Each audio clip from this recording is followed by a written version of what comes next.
अस्सलाम वालेकुम, welcome to नावल सुधु लाइब्रेरी चैनल। तो बढ़ते हैं अपने नावल की तरफ। आखिरी पेपर देखकर घर आई तो नुज़्ज़त खाला और नगीन की गैर मुतवक्का मौजूदगी चौंका गई। दिल ही दिल में बनाया अगले एक हफ्ते तक सोने का प्रोग्राम ख़त्म होता नज़र आया। खैरियत? खाला को सलाम के बाद इसने निग्गी से ज़बरदस्ती बशाशत से पूछा। सब खैरियत ही है, लेकिन तुम्हारी खैरियत कुछ ठीक नहीं लग रही। ये निग्गी का जवाब उसकी समझ में नहीं आया। क्या मतलब? हैरत कदरे हैरानगी से पूछा। कुछ नहीं, तुम फ्रेश हो लो फिर बताऊंगी। हमें ऐसी जल्दी नहीं है। वो खाला की तरफ देखकर मुस्कुराई, जो इसे इशारे से फ़िलहाल कुछ बताने से रोक रही थी। इसके ज़ूमनी लहजे पर हैरान होती वो अपने कमरे में आ गई। हाँ, अब बताओ, वो 1 घंटे बाद दोबारा इससे पूछ रही थी। और फिर जो कुछ निग्गी ने इसे बताया, इसे सुनने के बाद इसने सफ़ेद पड़ते चेहरे और सुन होते जहन के साथ बेयकीनी से सुना था। प्लीज़ ऐसा मजाक मुझसे मत करो, वो जैसे रो देने को थी। ये मजाक नहीं है माय डियर कज़न, हकीकत है, और मेरे ख्याल में यकीनन खुशगवार। ये वो अब भी लापरवाही से कह रही थी। मैं बाबा से बात करूँगी। ये फाउल है। उन्होंने मुझसे वादा किया था कि मेडिकल में एडमिशन दिलवाने का। तुम्हें क्या पता कितनी मेहनत से मैंने पेपर्स दिए हैं, सिर्फ इसलिए कि मार्क्स कम ना हो। और अब ये सब नहीं, इम्पॉसिबल। मैं बाबा से पूछती हूँ। वो उठने लगी तो निगी ने हाथ पकड़ के इसे दोबारा बैठा दिया था। देखो, ये सिलसिला तुम्हारे एग्ज़ाम से बहुत पहले का है, और तुम्हें इस दौरान इसलिए नहीं बताया ताकि तुम डिस्टर्ब ना हो जाओ और कहीं एग्ज़ाम ही ना दो। और अब सिर्फ मैट्रिकुलेट बीवी तो नजीब एहसन को कबूल नहीं करेगा ना। आखिर में वो शरीर हो गई, लेकिन इसने जैसे सुना ही नहीं। क्या हो गया है तुम्हें रक्षे हिना? लड़कियां तो शादी करवाने के शौक में मर जाती हैं, और एक तुम हो सुनकर मुंह बना लिया। वो और किस्म की लड़कियां होती होंगी, मैंने तो अभी सोचा भी नहीं इन सब बातों के लिए। मैं तो ज़हनी तौर पर तैयार भी नहीं हूँ। तुम बेवकूफ़ हो। मुझे देखो खुरम, मुझे कितना चाहते हैं, और क्या मैं तुम्हें खुश और मुतमिन नज़र नहीं आती? निग्गी ने अपनी तरफ इशारा किया। तुम्हारी और बात है, तुम्हारी शादी ग्रेजुएशन के बाद हुई थी। फिर खुरम भाई तुम्हारे कज़न थे, बचपन से एक दूसरे को जानते और समझते थे तुम लोग। नहीं नहीं निगी, बाबा को मना कर दो, वरना वरना मैं कुछ कर लूँगी। इसने साफ मना किया। हाय, क्या कर लोगी तुम? खुदकुशी या कुछ और? ठहरो, मैं अंकल को भेजती हूँ। अम्मी ने कहा था कि बावजूद इसके कि तुमसे 5 साल बड़ी हूँ, मेरी तुमसे अच्छी अंडरस्टैंडिंग है, इसलिए मैं तुम्हें समझा सकती हूँ। और तुम्हारे बाबा का भी यही ख्याल था, लेकिन मेरा नहीं ख्याल कि मैं तुम्हें कायल कर सकूँगी। मैं अंकल से कहती हूँ कि वो खुद ही तुमसे बात कर लें। वो उठकर चली गई। वो घुटनों पर सर टका कर बैठ गई। अब शिद्दत से रोना आने लगा था। महज चंद लम्हों में बाबा कमरे में थे। हिना बेटा, हिना बेटी। उन्होंने इसके पास बैठकर इसके सर पर हाथ रखा तो उसने चेहरा ऊंचा किया। आंसू से तर चेहरा देखकर वो परेशान हो गए। बेटा मेरी जान, ये कोई इतनी बड़ी बात तो नहीं जो इस कदर परेशान और हलकान हो रही हो। बाबा, आपने तो कहा था मुझे डॉक्टर बनना है, कि ये आपकी ख्वाहिश है, और अब ये सब। और वो फिर रो दी। बस बेटा, ये तो सब नसीब के खेल हैं। और फिर देखो ना, डॉक्टर तो बहुत सी लड़कियां बन जाती हैं। अगर एक तुम ना सही तो कोई फ़र्क नहीं पड़ेगा। लेकिन बाबा, इतनी जल्दी? निकी कह रही है कि अगले हफ्ते। बाबा, आखिर क्यों? मैं इतनी बुरी बेटी तो नहीं हूँ आपकी, जो मुझे यूँ समझा जा रहा है। नहीं हिना बेटा, ऐसे कभी मत सोचना। तुम तो मेरी सबसे अच्छी बेटी हो, मुझे तुम पर बहुत मान है। और फिर ये तो अच्छी बात है कि नजीब अच्छा, बल्कि बहुत अच्छा है। तुम यकीनन खुश रहोगी। और हाँ, शाम में इसकी बहन आएंगी, शायद वो भी आए। तुम्हारी माँ जिंदा होती तो ये बातें उनके करने की और बताने की थी, लेकिन खैर, मैंने नुज़रत और नगीन को इसलिए बुलवा लिया ताकि तुम्हें कोई कमी महसूस ना हो। अब तुम ज़्यादा फिक्र नहीं करो, अल्लाह पर छोड़ दो, वो बेहतरीन करेगा। वो चलेगी। इसने सोचा था कि वो बाबा से खूब ज़िद करेगी और इन्हें मना ही लेगी, लेकिन पता नहीं इस मर्तबा क्या हुआ, वो इनके आगे एक लफ्ज़ भी नहीं बोल सकी थी। शाम तक निग्गी ने उसको नजीब एहसन के मुतालिक बहुत कुछ बता दिया था। तुम देखना कितनी ज़बरदस्त पर्सनालिटी है। उसने ज़बरदस्ती इसको तैयार भी करवा दिया था। वो लोग पहली मर्तबा आ रहे हैं, तुम्हें अच्छा नज़र आना चाहिए। वैसे तो सब पहले से तयशुदा है। इनके पापा और बाबा की पुरानी दोस्ती थी और ये सब उसी का नतीजा है। लेकिन उनकी बहन फ़िज़ा अपी तुम्हें कहीं और देखकर पसंद कर चुकी हैं और तुम्हारे वो आज पहली मर्तबा तुम्हें देखेंगे। जाओगी ना सामने? वो मुसलसल इसे नर्वस कर रही थी। नहीं निगी प्लीज़, मैं किसी के सामने नहीं जाऊंगी। प्लीज़ देखो, और मुझे इनको भी नहीं देखना। ओहो, उन अभी से ये वो और उन बहुत खूब। वो इससे जिद करने पर तुल गई थी। प्लीज़ निगी देखो, मेरे हाथ कितने ठंडे हो रहे हैं और तुम्हें मजाक सूझ रहा है। इसकी आंखों में नमी तैरने लगी। उफ, तुम तो यूं ही घबरा रही हो।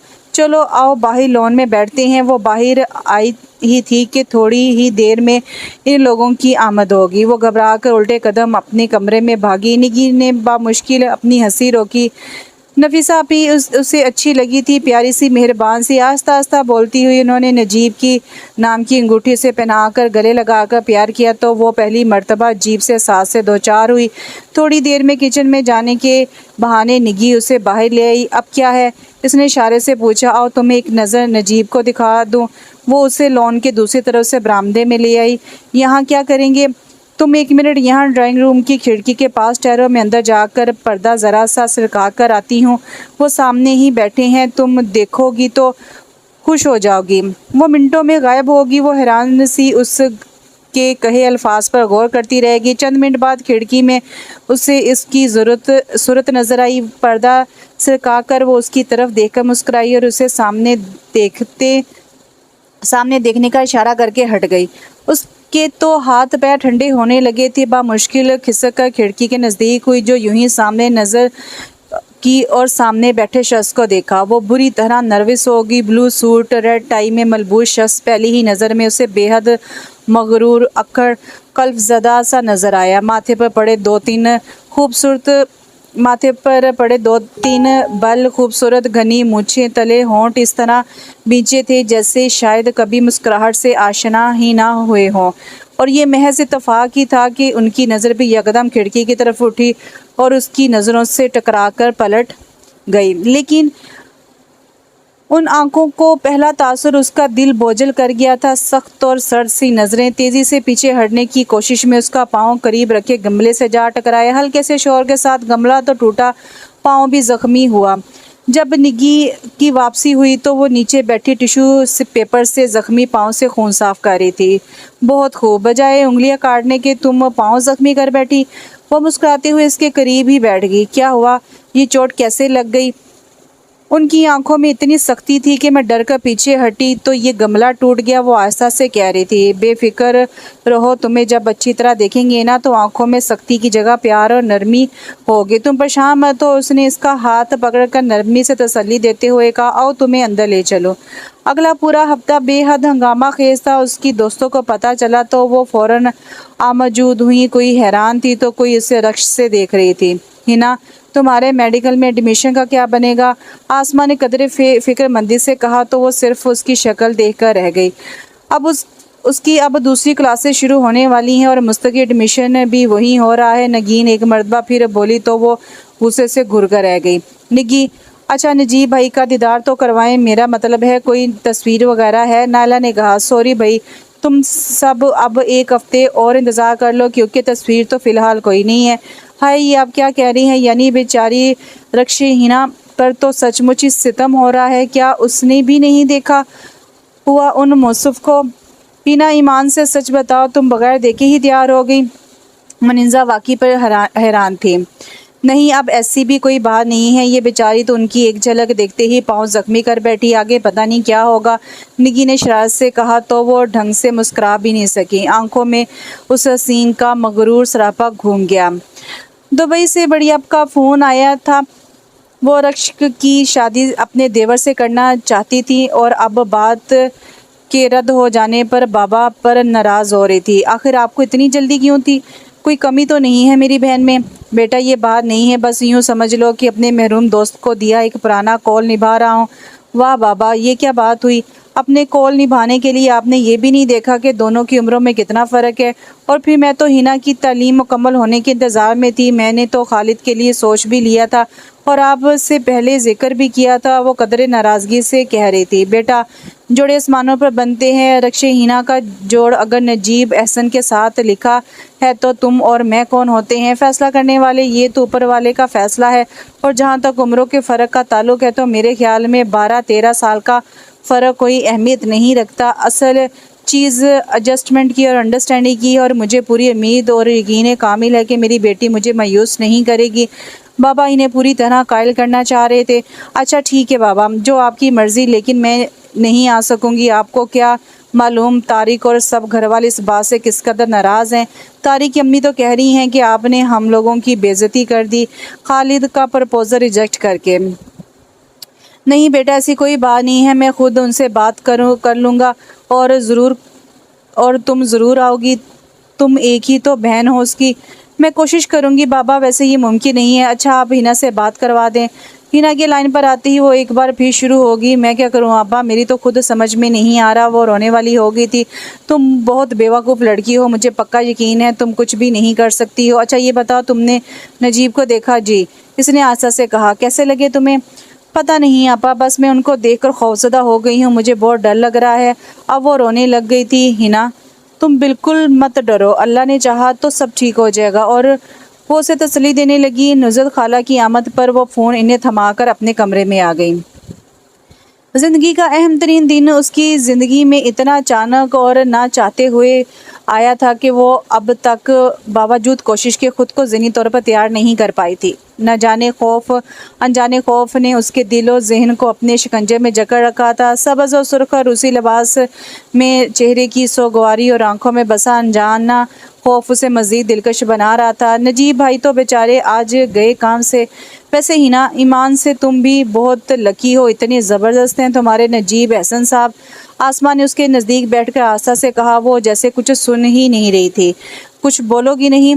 क्या बोलूँ मैं तो अब इस पूरे हफ्ते में इस कदर थक गई हूँ, सच इतनी नींद आ रही है। काश मैं सोच सकती इसकी बात के जवाब में रक्शे हिना ने हसरत से कहा। निग्गी जो कुछ कहने ही वाली थी, कुछ ख़वातीन के करीब आ जाने पर चुप की चुप रह गई। रुखसती की रसूमात ने इसे बिल्कुल निढाल कर दिया था। बड़ी आपा हिसाबे तवक्को नहीं आई थी। वो देर तक बाबा के सीने से लगकर रोती रही। तब ही निग्गी ने उसे आस्था से अलग किया। अब बस करो, तुम्हारे मियाँ साहब का मूड ऑफ होने लगा है, इसने सरगोशी में कहा।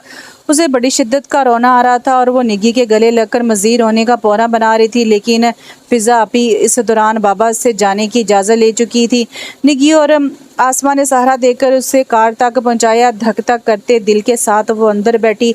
उसकी एक तरफ फ़िज़ा आपी थी और दूसरी तरफ नजीब। गाड़ी आस्ता से रेंगने लगी तो अनजाने खौफ ने एक बार फिर उसे अपने हिसार में ले लिया। कितने बहुत आंसू खामोशी से बहने लगे। ओ वाइट कलर स्कीम के साथ आसमानी पर्दे, ब्लू कारपेट कमरे के मकीन की अच्छे ज़ौक़ की निशानदेही कर रहे थे। तुम थोड़ी देर आराम कर लो, बहुत थकी हुई लग रही हो। वो तो पहले ही नींद से बेहाल हो रही थी। वॉल क्लॉक पर नज़र डाली, 1 बज चुका था। अगर ये सब कुछ नहीं होता तो अब तक तो कम से कम 4 घंटे की नींद पूरी हो जाती। बंद होती आंखों और गाफिल होते ज़हन के साथ तकिए पर सर रखते हुए इसने सोचा था। तकरीबन आधे घंटे बाद फ़िज़ा आपी अंदर आई तो वो गहरी नींद में थी। मुस्कुराहट इसके होंठों पर दौड़ गई। हिना, उन्होंने आस्था से उसे पुकारा। वो उठी तो एक लम्हे को कुछ जहन में नहीं रहा, फिर खुद पर नज़र पड़ते ही सब कुछ याद आ गया।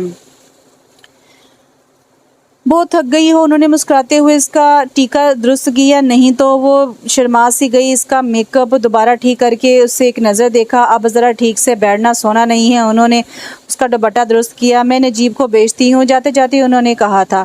चंद मिनटों बाद दरवाजे पर आहट हुई तो वो मज़ीद संभल कर बैठ गई। नींद के खुमार से बोझल आँखों और उसके ख्वाबदा हुस्न ने एक लम्हे को इन्हें मसहूर कर दिया। वो जागते रहने की कोशिश में ज़बरदस्ती आंखें खो रही थी। बहुत नींद आ रही है, गंभीर लहजे में कहा गया। जी, 1 हफ्ते से बिल्कुल नहीं सोई। वो साफ गोई से उनकी तरफ देखे बगैर बोली। ओहो, ये तो बहुत बड़ा बुरा हुआ। उनके चेहरे पर एक लम्हे को मुस्कुराहट आकर गायब हो गई। अच्छा, ये तुम्हारी रोनुमाई ये तुम्हारी रूनुमाई, गो तुमने इसका मौका नहीं दिया। उनकी नज़रों की तपिश ने इसे निगाहें झुकाने पर मजबूर कर दिया। वो बहुत खूबसूरत लॉकेट था। उसके नाम के पहले हरूफ आर के साथ नजीब का नाम लिखा था। उससे पहले कि वो इसको पहनाते, इसने जल्दी से हाथ बढ़ाकर उनके हाथ से ले लिया। वो एक लम्हे को शदीद हैरत का शिकार हुए, फिर चेहरे पर गुस्से के आसार नमूदार होने लगे। आप ने इन्हें बहुत समझा कर भेजा था। उनका मूड पहले ही लोगों की मुख्तलिफ किस्म की बातों पर ख़राब था। हर कोई दबी ज़बान में उन दोनों के दरमियान मौजूद उम्र के फ़र्क को डिस्कस कर रहा था, और ये सब उसकी आखिरी मौके पर हुआ था जब वो कुछ कर भी नहीं सकते थे। यही वजह थी कि मूड ख़राब हो चुका था। वो तो फ़िज़ा अपी ने बामुश्किल इन्हें मनाया था और अंदर भेजा था, और यहाँ रक्शे हिना को देखकर इन्हें खुद भी लोगों की बातों का एहसास हुआ था, लेकिन अब वो उनकी मनकूहा थी।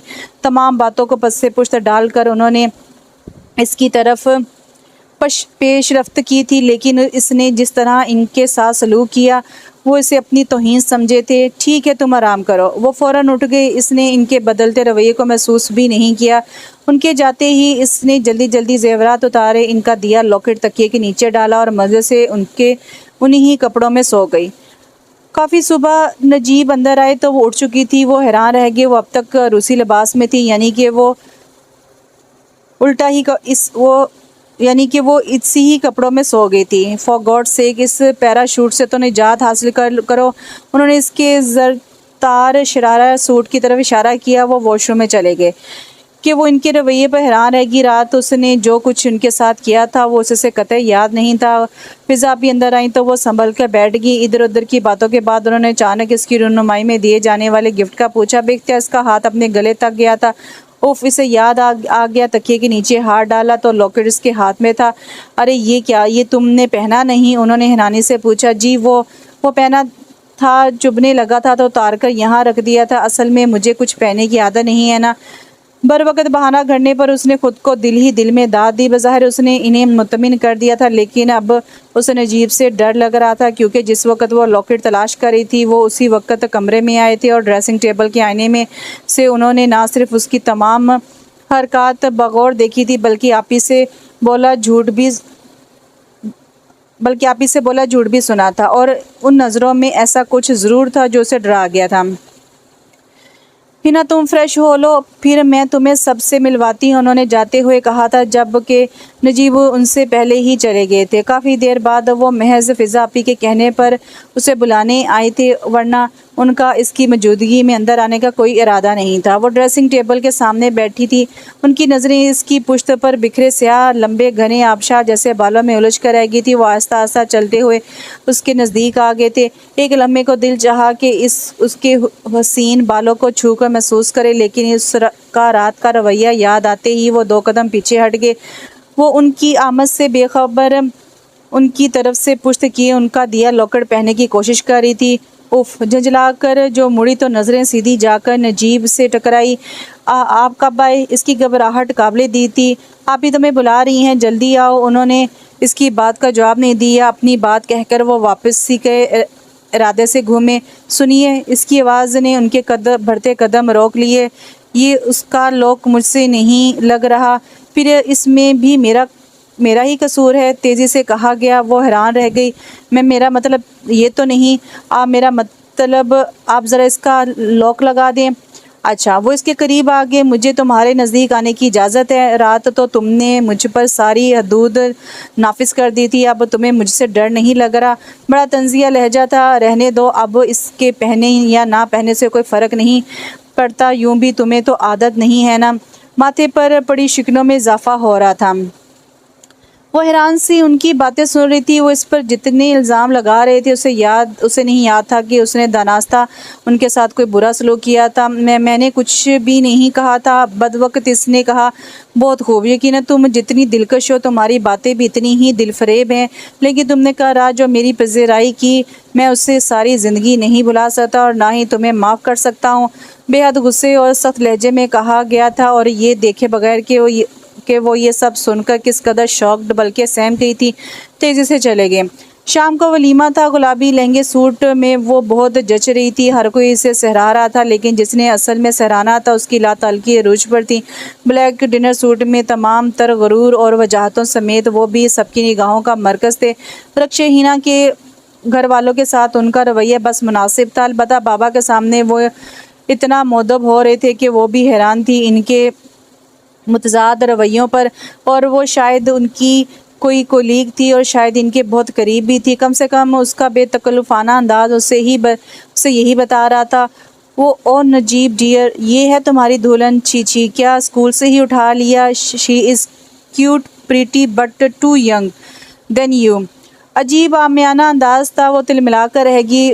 ओ पुअर गर्ल। वो अजीब तरह से हंसी तो उसे सख्त नागवार गुजरा था। नजीब के आस्था से हंसने की आवाज़ इसने सुनी थी। कैसी फातियाना हंसी थी उनकी। इसको अपने अंदर कुछ टूटता हुआ सा महसूस हुआ। वो उसके पास ही बैठ गई थी और बार बार इसकी तरफ झुककर उसे अजीब सी नज़रों से देख रही थी। रक्श और हसद से भरी नज़रों से निगी जो इसके साथ ही बैठी थी बहुत नागवारी से उसे देख रही थी, मगर मसलियतन खामोश थी। क्या दिया नजीब ने रुनमाई में। फिर इसकी नज़र खुद ही इसके गले में पड़े लॉकेट पर जाकर टिक गई।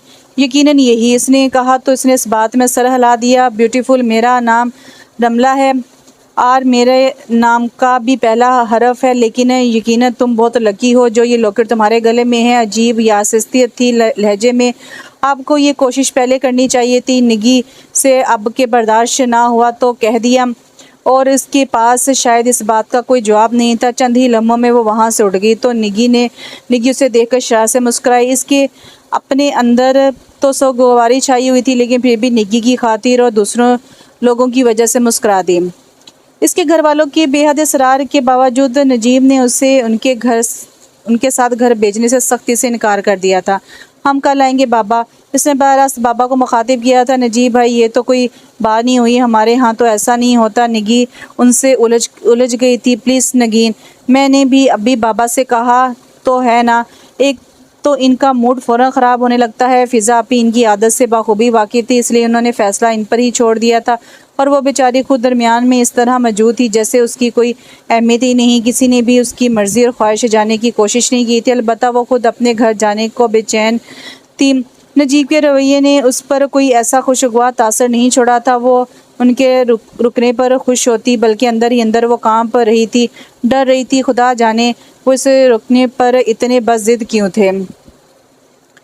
वो इससे क्या सलूक करने वाले थे। उसका दिल चाह रहा था कि बाबा उससे कह दें कि वो इसे अपने साथ ले जाना चाहते हैं। जाहिर है कि बाबा के सामने वो कुछ नहीं कह सकती थे, लेकिन बाबा ने तो इसकी ही रही सही उम्मीद भी ख़त्म कर दी जब उनकी बात के जवाब में उन्होंने कहा, ठीक है बेटा, जैसे तुम्हारी मर्ज़ी। रक्षे हिना अब तुम्हारी बीवी है, अगर तुम नहीं चाहते तो कोई बात नहीं, लेकिन कल हम सब तुम्हारी मुंतज़िर रहेंगे। और वो मुअद्दब बने इनके शुक्रगुज़ार थे। उनके चेहरे पर फैली खुशी के अजीब से तासुरात ने उसका दिल धड़का दिया था। रात वो लिबास तब्दील करके कमरे में आई तो वो बेड लाइट की रोशनी में कोई किताब पढ़ रहे थे। गोल्ड लीफ की महक कमरे में फैली थी। अजीब सी खौफ ने इसके कदम जकड़ लिए थे। धड़कनें मुंतशिर होने लगी। दिल चाह रहा था या तो वो इस कमरे से चली जाए या वो खुद चली जाए। उन्होंने तिरछी नज़रों से उसे कशमकश की कैफियत में देखा, फिर उठकर लाइट ऑन कर दी। तुम यकीनन अपने घर जाना चाह रही थी, है ना? उन्होंने इसकी आंखों में झांका। वो क्या जवाब देती? ऐसे शख्स का क्या भरोसा था, वो फिर कोई और मतलब निकाल लेते।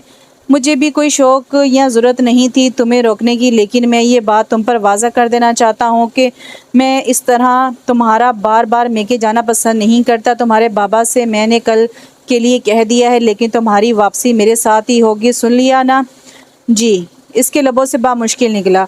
कल से पहले अपने काम में खुद ही करता था या बीबी करती थी, लेकिन चंद दिनों बाद जब आपी वगैरह चली जाएंगी, ये सब सिर्फ तुम्हारी जिम्मेदारी होगी। मैं सुबह जल्दी उठने का आदी हूँ, बेड टी लेना मेरी आदत है। इसके बाद की मसरूफियात भी तुम्हें इन दिनों में मालूम हो जाएगी। तुम्हें बहुत अलर्ट रहना होगा। गैर जिम्मेदारी मुझे बिल्कुल पसंद नहीं है।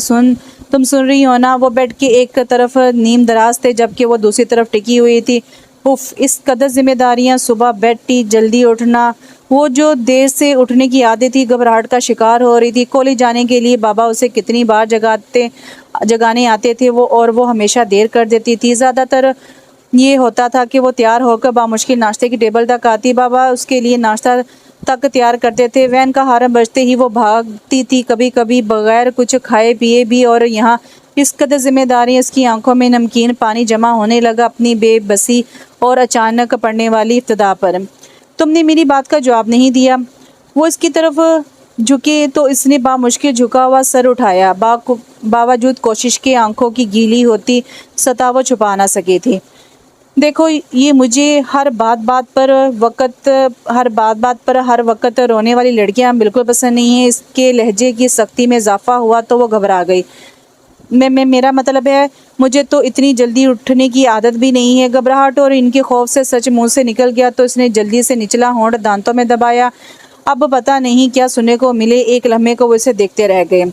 आदत होनी चाहिए और अब तो डालनी ही होगी। वो इससे नजरें चुरा गए थे। रात तुमने मेरे साथ जो सलूक किया, मुझे स्टडी में सोना पड़ा और जानती हो बीबी ने मुझे वहाँ जाते और सुबह कमरे में आते देख लिया था।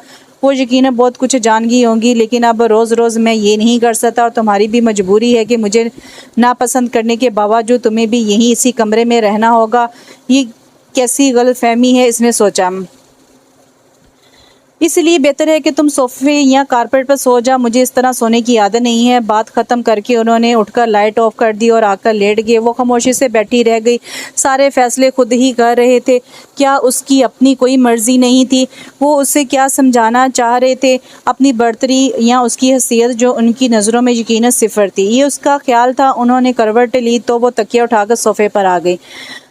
क्या मुझे इस तरह सोने की आदत है? लेटते हुए इसने सोचा था। अगले हफ्ते फ़िज़ा आपी भी चली गई थी तो वो बीबी के साथ घर में अकेली रह गई। फ़िज़ा आपी और नजीब बहुत छोटे थे जब उनकी वालदा का इंतकाल हुआ था। बीबी तब से उनके घर में थी। नजीब और आपी को उन्होंने अपने बच्चों की तरह ही परवरिश की थी और वो भी उनकी बहुत इज़्ज़त करते थे। रक्ष भी उनका बहुत एहतराम करती थी। बीबी उससे भी बहुत मोहब्बत से पेश आती थी और उसे उनका दम गनीमत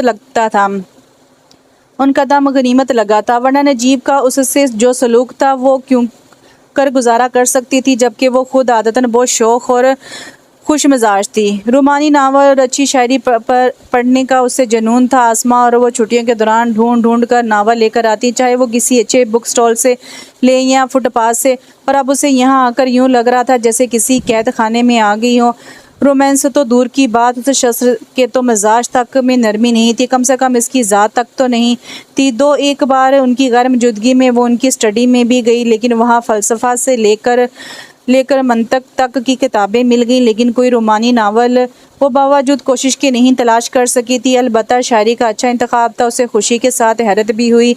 नरम और नाजुक एहसासात वाली शायरी भी यकीनन इनके मिजाज पर गरां गुजरती होगी। ये उसकी ज़ाती राय थी जो इसने अपने तक ही महफूज रखी थी। और जिस दिन आपी वगैरह के जाने के बाद उन्होंने इससे ये कहा कि कल से उनकी हर जिम्मेदारी उस पर है, वो सुबह जल्दी उठने के खौफ में पूरी रात नहीं सो सकी। जब भी आंख लगती चौंक कर जाग जाती, बार बार घड़ी देखती, उसे बेआराम करके खुद कितने आराम से सो रहे थे। उन्होंने करवट ली तो वो बेख्तियार उनकी तरफ देखने लगी।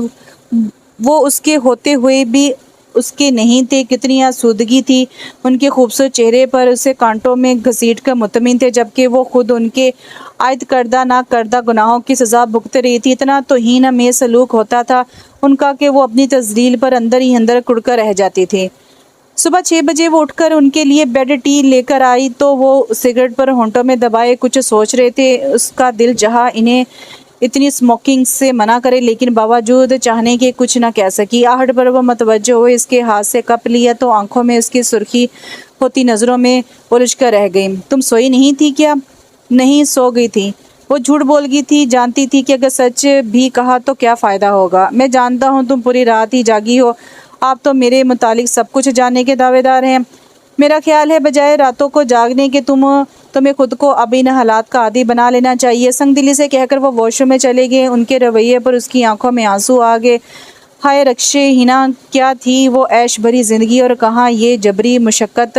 बाबा आपने अच्छा नहीं किया अपनी बेटी के साथ। दो आंसू आंखों से निकल कर चेहरे पर आए तो वह हाथ की पुश से आंखें साफ करती वार्डरोब की तरफ बढ़ गई। वो इन तमाम मामलात की इस कदर आदी हो गई थी कि उसे खुद कभी कभी अपने आप पर हैरत होती।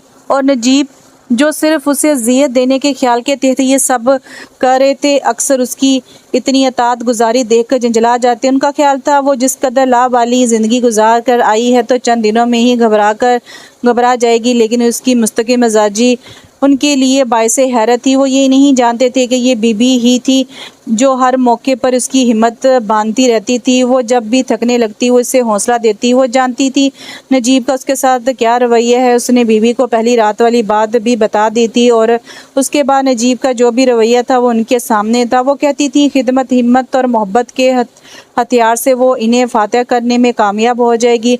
आखिर कब तक वो अपनी अना का परचम बुलंद किए रखेंगे। एक ना एक दिन तो आखिर इन्हें सताने के लिए आराम करने के लिए इसके वजूद में पनाह लेनी ही है।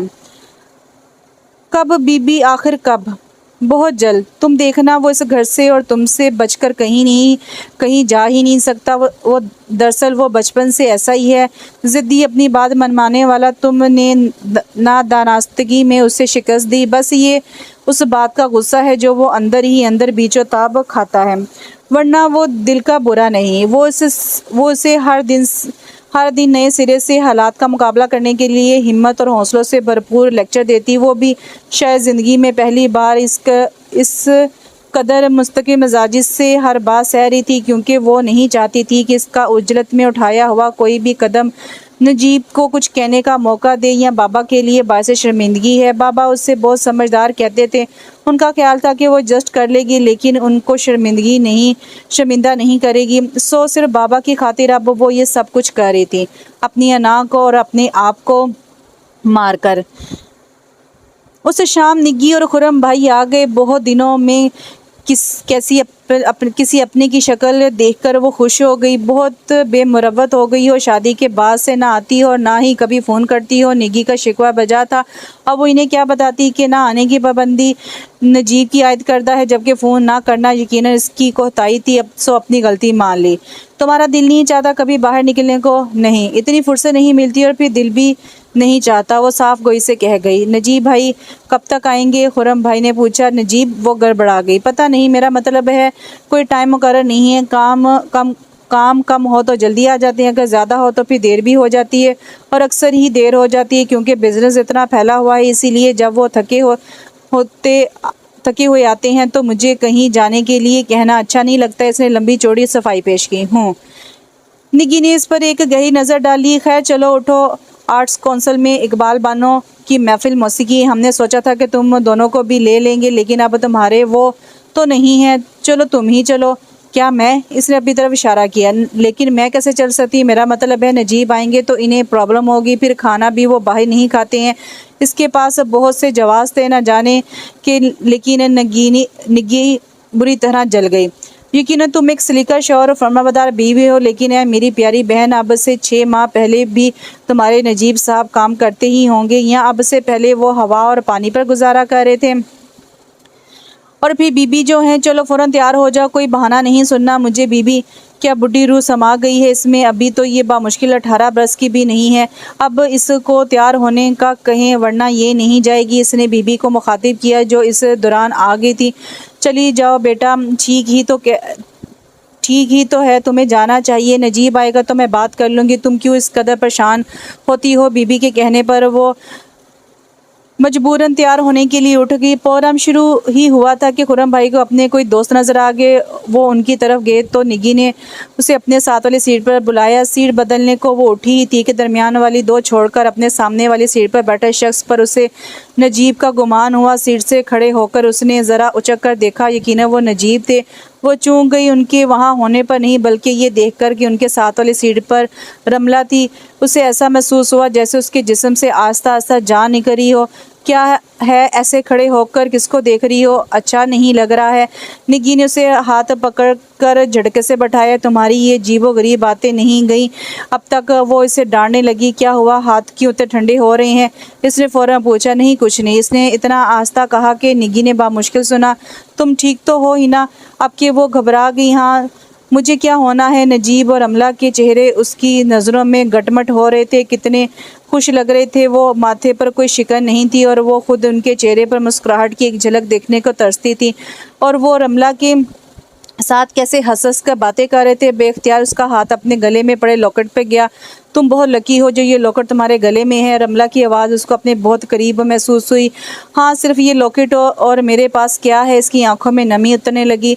रात उसने कई दफ़ा सोचा कि वो इनसे पूछे उनके और रमला के ताल्लुक़ के बारे में, लेकिन वो उसके कमरे में आते ही इतने सर्द महर हो जाते थे कि उसकी सारी हिम्मत दम तोड़ने लगती थी। बीबी बता रही थी कि तुम आज निगी के साथ गई थी। सो इत्तेफाक उसके मूड की वजह से प्रोग्राम अधूरा छोड़कर निगी उसे साथ घर ले गई थी और जब उसकी वापसी हुई तो नजीब आ चुके थे। जी हाँ, आर्ट्स कौंसल। इसने बात ख़त्म करके उनकी तरफ गौर से देखा। वो चूक गए। एक तो वो इस सिगरेट से हर दम खाइफ रहती थी। वो बात भी करते तो होंठों में सिगरेट दबा होता। यही अदा तो एक सितम थी। अक्सर वो हैरत करती थी कि वो दोनों काम एक साथ कैसे कर लेते हैं। क्या ज़रूरत थी मेरी इजाज़त के बगैर कहीं जाने की। मूड ख़राब हो चला था। अब वो बात करते तो वो इनके माथे की शिकनों पर नज़र रखती थी कि इनमें कब तक इजाफा होता जाता है। मैंने बीबी से इजाज़त ले ली थी। बीबी मेरा नेमुल बदल तो नहीं, इनकी इंतहाई गुस्से में कहेगी बात पर। इससे बावजूद ज़ब्त के हंसी आ गई और वो बुरी तरह तब गए। क्या बात है? वो किताब रखकर सीधे हुए बैठे। इधर आओ, उन्होंने कहा तो उनके बिगड़े मूड और लहजे की तेज़ी महसूस करके इसके दिल ने तेज़ी से धड़कना शुरू कर दिया। वो उनकी बात का जवाब देने की बजाय रुख मोड़कर बालों में तेज़ी से ब्रश चलाने लगी। रक्ष, मैं कुछ कह रहा हूँ। उनकी नज़रें इसके बालों से उलझती हुई इसके चेहरे पर जम गई। जी, उसकी पुष्ट से आवाज़ निकली थी। बालों को 3-4 बल देकर पुष्ट पर डाला और उनकी तरफ पलटी। वो बेड से कुछ फासले पर रुक गई।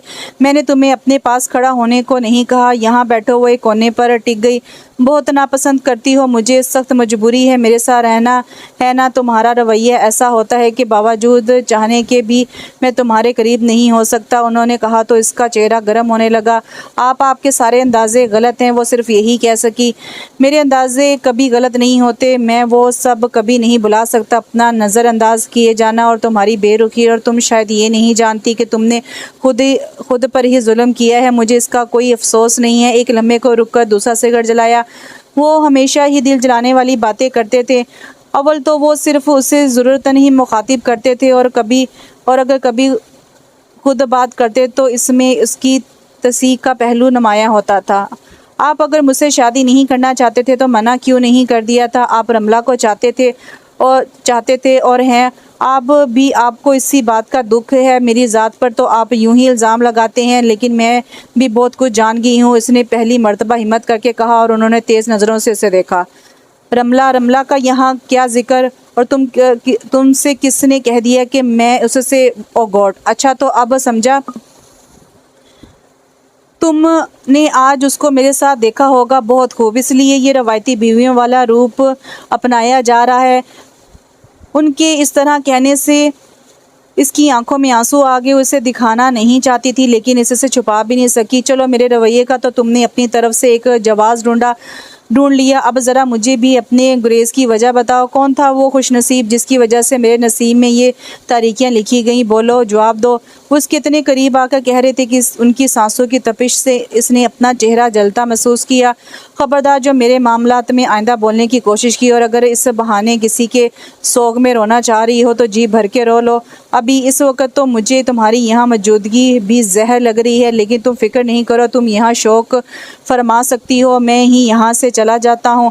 उन्होंने बात कहाँ से कहाँ पहुँचा दी। रमला का जिक्र इसने ना चाहते हुए भी कर दिया था। हालांकि अपनी हिम्मत से भी वो खूब वाकिफ़ थी, लेकिन उसके जवाब में उनकी तान ने तो इसके होश उड़ा दिए थे। और फिर ये कि वो जिस तरह गए थे वो मज़ीद किसी तूफ़ान का पेश खैमा था। वो तकिए में मुँह छुपाकर बुरी तरह रो पड़ी थी। इस वाक़े के बाद तो वो जो कभी कभी उसे मुखातिब कर लेते थे वो भी छोड़ दिया था। अपनी हर ज़रूरत के लिए वो बीबी से कहते, हालांकि काम वही करती थी। अक्सर वो झंझला जाती। बीबी, जब वो मुझे कोई अहमियत ही नहीं देते तो उनके काम भी मैं क्यों करूं? मेरी किसी ज़रूरत का इन्हें एहसास नहीं है। मैं क्यों हरदम उनके आगे झुकती रहूं? बेटा, औरत अगर झुकती है तो झुका भी लेती है। सुबह का बोला शाम को घर ज़रूर लौटता है। तुम ये क्यों भूल जाती हो? उनका जवाब उसे हमेशा आइंदा के लिए हौसला देता है। वो फिर खुद को हर आजमाइश के लिए तैयार कर लेती।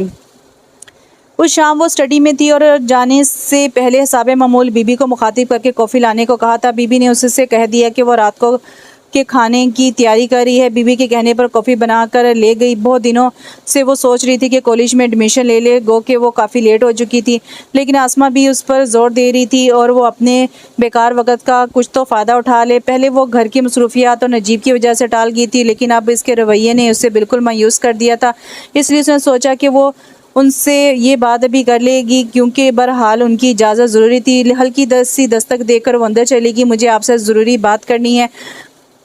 कॉफ़ी का मग साइड टेबल पर रखकर वो खुद उनसे मुखातिब हुई। उन्होंने किताब से नज़रें हटाकर उसे एक लम्हे को देखा। वो मैं चाह रही थी कि कॉलेज ज्वाइन कर लूँ। वो उसकी तरफ देखने लगे। स्याह प्रिंटेड सूट में उसका सोगवार हुस्न वो भी निखर रहा था, लेकिन वो कितनी कमज़ोर लग रही थी। इन्हें पहली बार अजीब से दुख का एहसास हुआ। तुम अच्छा नहीं कर रहे और तुम अच्छा नहीं करे नजीब एहसन, इस लड़की के साथ किस्मत ने जिसे तुम्हारी बीवी बना दी है। अंदर की आवाज़ से वो घबरा गए। वो अब तक उनके जवाब की मुंतज़िर थी, लेकिन उनको इस तरह बेखुद सा अपनी तरफ देखते पाकर घबरा गई। पता नहीं मूड ठीक भी है या नहीं। अगर आप नहीं चाहते तो ठीक है, मैं नहीं करूँगी एडमिशन।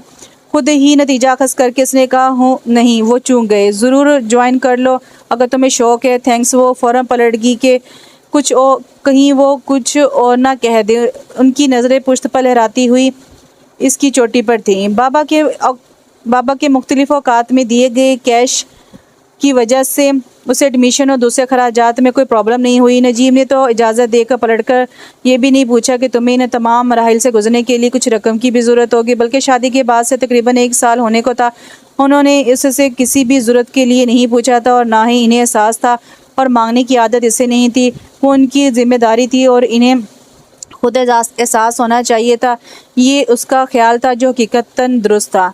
कॉलेज में एडमिशन लेकर कम से कम वो कुछ मुतमिन हो गई थी। बाबा भी उसके इस फैसले से खुश हुए थे और इस तरह उसका आगे तालीम हासिल करने का शौक़ भी पूरा हो रहा था। लेकिन उसके मामूलात अभी तक वही थे। सुबह उनकी बेड टी से लेकर हर काम करके वो इनके जाने से पहले ही निकल जाती थी। शुरू में इसे वो पिक कर लेती थी और शुरू में अस्मा इसे पिक कर लेती थी, बाद में इसने वैन लगवा ली थी। नजीब ने एक दिन भी ये मालूम करने की कोशिश नहीं की कि वो किस तरह आती जाती है। वो तो एक दिन इत्तेफाक से उन्होंने निगी की और उसकी गुफ्तगू टेलीफोन पर सुन ली थी, तो इन्हें अपनी कोताही का कुछ एहसास हुआ। तब इन्हें इसके कॉलेज एडमिशन और दूसरे खर्चात का मालूम हुआ, और ये भी कि इसने बाबा के दिए जमाशुदा पैसों से अपने सारे काम किए। निगी ने जवाब में उससे काफ़ी कुछ सुनाया था और उनका ख्याल था कि वो भी यकीनन इन्हें कुछ ना कुछ कहेगी, लेकिन वो निगी की बातों को बड़ी खूबसूरती से टाल गई थी। उसने उनके लिए एक लफ्ज़ भी नहीं कहा था। वो शर्मिंदगी सी महसूस कर रहे थे। अगले दिन वो लाइब्रेरी में थी जब अस्मा ने उसे नजीब की आमद का बताया। क्यों? वो हैरान थी। वो ऑफिस की तरफ गए हैं। ईमान से हिना, तुम कितनी लकी हो, इतने ज़बरदस्त लग रहे हैं नजीब भाई। मैंने खुद कितनी लड़कियों को आहे भरते देखा है। अभी भी अस्मा के मजाक में कही बात पर एक फीकी सी मुस्कुराहट इसके लबों पर आ गई थी, लेकिन वो क्यों आए हैं उसे सख्त किस्म की फ़िक्र लाक हो गई थी। तुम पूछ लो, क्या पता इन्हें तुमसे ही कोई काम हो, तुम जाकर पूछो ना। अस्मा बस जिद थी तो वो उठकर बाहर आ गई। थोड़ी देर बाद वो जब ऑफिस से बाहर आए तो वो इनके पास पहुंच गई। आप कैसे आए हैं? वो इसके अचानक पूछने पर चूक गई। उन्होंने गालिबन उसे नहीं देखा था। वो मैं तुम्हारे ड्यूज़ वगैरह के लिए आया था। स्याह तारीख ग्लासेस ने भरम रख लिया था, वरना वो हकीकत इस वक्त इससे नज़रें नहीं मिला पा रहे थे। ड्यूज़ सब क्लियर हैं, आप इतना तरदीद नहीं करें। उसको पहली बार इन पर गुस्सा आया था। बस यही काम था, आप घर पर ही पूछ लेते। तुम्हें भी कुछ बताना चाहिए था, अगर मैं भूल गया था। उन्होंने गौर से इसकी सिमत देखा। कॉलेज यूनिफॉर्म में वो महज एक तलबा ही लग रही थी। इन्हें कदर अफसोस हुआ थी जिम्मेदारियों की। इतनी जिम्मेदारियों की वो वाकई हकदार नहीं थी, लेकिन किस कदर खुंदा पेशानी से उनकी तमाम तर जिम्मेदारियों के साथ अदायगी को भी, कॉलेज की अदायगियों को भी बर्दाश्त कर रही थी, जबकि वो खुद एहसास जुर्म में पिसते जाने लगे थे। अच्छा ठीक है, मैं चलता हूँ। वो वहीं खड़ी इन्हें देखती रही, फिर पलटकर लाइब्रेरी में आगे जहाँ आसमा उसकी मुंतज़िर थी। शाम को इसने बीबी को उनकी कॉलेज की आमद का बताया तो वह मुस्कुराने लगी। बीबी इसमें खुश होने वाली कौन सी बात है? इसने सादगी से कहा। क्यों, क्या तुम्हें खुशी नहीं हुई? उसे कम से कम अपनी जिम्मेदारी का तो कुछ एहसास हुआ है। हाँ बीबी, लेकिन वो हमेशा देर कर देते हैं। इसने तल्खी से कहा, नहीं बेटा, देर से ही सही, लेकिन हुआ तो ना, तुम देखना, आहिस्ता आहिस्ता वो बिल्कुल ठीक हो जाएगा। और तुम्हें याद है ना, अगले हफ्ते तुम्हारी शादी को 1 साल हो जाएगा। वो तो इतनी जल्दी 1 साल भी गुजर गया। इस शख्स के साथ ज़िंदगी ना खुशगवार सही, लेकिन कितनी तेज़ी से गुजर रही है, और वो किस तरह इसके वजूद की आदी हो चुकी है। क्या सोचने लगी, बीबी की आवाज़ ने उसे चौंका दिया। कुछ नहीं बीबी जी, वक्त बहुत जल्दी गुजर जाता है। हाँ बेटा, लेकिन तुम मायूस नहीं हुआ करो, अभी तो ज़िंदगी पड़ी है। महज बीबी के कहने पर उसने इनकी तरफ पहल करने की एक और कोशिश की, हालांकि उसका शादी की सालगिरह मनाने का कोई प्रोग्राम नहीं था। बीबी के कहने पर उस दिन वो कॉलेज भी नहीं गई। बीबी ने सुबह ही उससे कहा था कि वो नजीब को शाम जल्दी घर आने का कह दे। उन्होंने खुद भी उससे कहा था, लेकिन वो जब यही बात उसने कही तो वो हैरान रह गए। क्यों? ये उनका सवाल था। उसे अफसोस हुआ, यकीनन वो दिन उनके लिए इतना अहम नहीं था कि वो याद रखते। कहीं जाना है तो बीबी को ले जाना। आप तो जाइएगा। उसकी हिम्मतों के साथ लहजा भी पस्त हुआ चला था। अच्छा ठीक है, कोशिश करूँगा। वो चले गए तो बीबी उसे मुख्तलिफ हिदायत देने लगी। बेदिली से इसने सब कुछ सुना था, लेकिन वो हमेशा की तरह शायद भूल गए थे या दानास्ता नहीं आए। 11 बजे उसने थक कर बीबी को उनके कमरे में भिजवा दिया। काफ़ी अरसा बाद आज उसने खुद को संवारा था, वो भी सिर्फ बीबी के कहने पर। हल्के काम का गुलाबी सूट और महारत से किया गया मेकअप।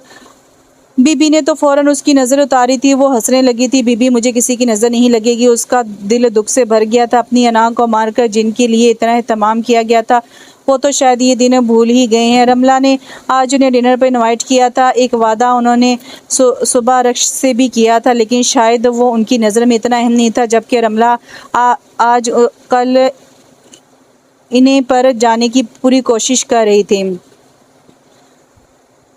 जबकि रमला आजकल इन्हें पुरचाने की पूरी कोशिश कर रही थी और अपनी दानास्त में कामयाब भी थी। वो वक्तन फ़वक्तन इन्हें यह एहसास भी दिला देती थी कि रक्षहीना से शादी करके उन्होंने इसके साथ ज़्यादती की है, क्योंकि वो इनके जोड़ की नहीं है। और अब जबकि वो कभी कभी एहसास जुर्म के तहत हिना की तरफ माइल होने की कोशिश भी करते, तो रमला की कई बातें उनके जहन में जाल सा बुनने लगती। मुझे तो वो तुम्हारे साथ खुश भी नहीं लगती। क्या पता वो किसी और को पसंद करती हो। वैसे भी इस उम्र की लड़कियां रोमांस के ज़्यादा करीब होती हैं। इसकी बातें उन्हें सच लगने लगती। इन दिनों वो रमला के जहन से सोचते थे, और इस वक्त भी वो सुबह की कही तमाम बातें भूल चुके थे। पल कॉन्टिनेंटल में डिनर के बाद उन्होंने रमला को घर ड्रॉप किया, और जब घर वापसी हुई तो 11:30 बज चुके थे। अंदर आए तो टीवी लॉन्च में रोशनी देकर इधर ही चले आए। टीवी का हल्का शोर बाहर आ रहा था। ये अब तक क्या कर रही है? उन्होंने रेस्ट वॉच पर नज़र डालते हुए अंदर टीवी लॉन्च में कदम रखा। वो इनका इंतजार करते करते सोफे से टेके लगाए कारपेट पर सो गई थी, और इससे पहले शायद रोती रही थी। रुखसारों पर कहीं कहीं आंसू के निशान थे। बालों की लटें माथे पर बिखरी थी। बीबी ने ज़बरदस्ती उसके बालों में गजरे लगा दिए थे। वो एक लम्हे को शशदर से रह गए। उसे देखकर कितना पाकीज़ा सा हुस्न था उसका, जबकि रमला कितनी मसनूई लगती थी। ओ गॉड! इन्हें सुबह उसका जल्दी घर आने के लिए कहना याद आ गया, लेकिन ये अब भी याद नहीं आया कि इसने क्यों कहा था। रक्ष! उन्होंने आस्था से इसके शाने को छुआ, फिर माथे पर पड़ी बेतरतीब लटों को संवारा। कितना दिल चाहता था कि उसके रेशमी बालों को छूने का, महसूस करने का। रक्ष! उन्होंने दोबारा पुकारा तो चूम कर इसने आंखें खोली। इन्हें अपने इतने नज़दीक देखकर वो बुलखरा कर सीधी हो गया। आपका अब्बा है तुम? वो भी कुछ घबरा गए थे। तुम, मेरा मतलब है तुम मुझे फ़ोन ही कर देती अगर कहीं ज़रूरी जाना था।